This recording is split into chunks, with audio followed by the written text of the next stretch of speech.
Bro, honestly, at this point in human history, fuck the Met Gala, fuck Coachella, fuck Rolling Loud, fuck the NBA or NFL playoffs, fuck the Super Bowl, fuck spending money, fuck going to work, fuck celebrity worship, fuck politics, fuck relationship podcasts, fuck paying taxes, fuck entertainment, fuck concerts, fuck all of this shit. It's literally time to shut this shit the fuck down for good. Nothing changes if nothing changes. Nobody is angry enough. Pedophiles and baby-eating, blood-drinking demons rule the world. They are making the cost of living and the cost of everything damn near unaffordable, like gas, rent, food, water, basic shit that we can't live without, mind you. They are erasing people's cultures, histories, and lineages and rights. They're using your tax money to bomb foreign nations and innocent women and children. When will enough be enough?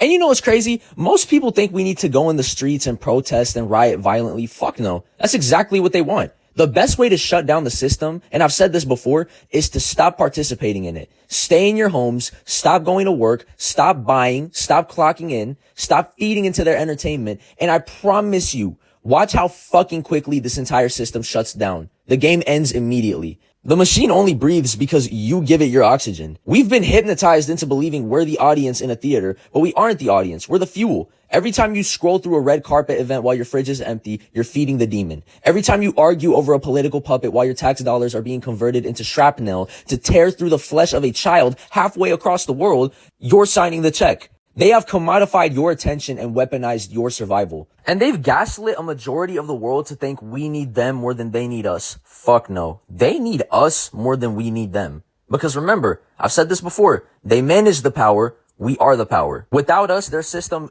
doesn't exist. It doesn't fucking exist without us. People are spiritually exhausted. That's the part nobody says out loud. Everybody keeps talking about inflation, politics, dating, culture wars, left versus right, man versus women, black versus white. But underneath all of it is exhaustion. People are tired of feeling like life has been reduced to surviving bills while pretending to be entertained. Tired of waking up just to sell hours of their existence back to a machine that would replace them in a week if they died tomorrow. They're tired of being told to heal individually while living inside systems that profit from stress, division, addiction, insecurity, loneliness, and overconsumption. And the craziest part, most people know something feels wrong, but they're so overstimulated and beaten down that they don't even know where to place the anger anymore. They're so exhausted. They're so mentally drained. Their brains are fried.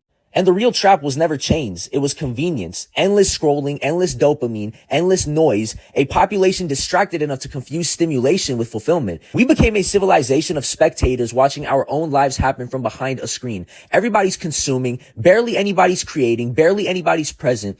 Families sit in the same room staring at different algorithms. Friends hang out while mentally somewhere else. People know more celebrity gossip than they know about their own grandparents. And corporations figured out a long time ago that a distracted population is much easier to sell to than a connected one. And no, the answer is not blind destruction or chaos. Chaos burns ordinary people first. The answer is discipline, community, consistency, building local relationships again, supporting actual human beings instead of giant systems whenever possible, learning skills, spending less time hypnotized by outrage and entertainment, thinking critically, becoming harder to manipulate emotionally. The system becomes weaker the second people stop acting like consumers first and human beings second. That's where real power starts. Not in screaming or performative outrage, in clarity, awareness, reflection, introspection, self-control, in millions of people collectively quietly deciding they're done living disconnected from themselves. They're done participating in the system that has no benefit. And the root cause of this nightmare is this entire matrix. We've been programmed from birth to ask for permission to exist, to eat, and to move. We think we need a leader to tell us when to be angry or a riot to show we're serious. But the most terrifying thing to a tyrant is not a brick through a window. It's an empty office. It's a silent cash register. It's a world where the masses simply stop looking at the screen.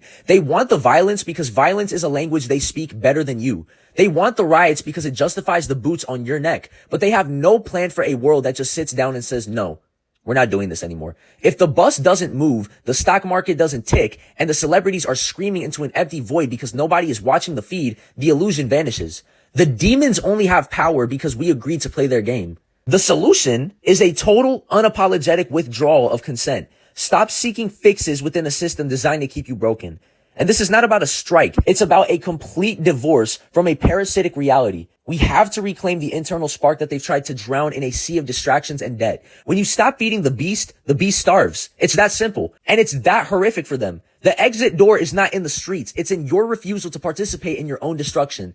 The game ends the second you decide you're no longer a player. Shut it down. All of it, all of you, all of us, now.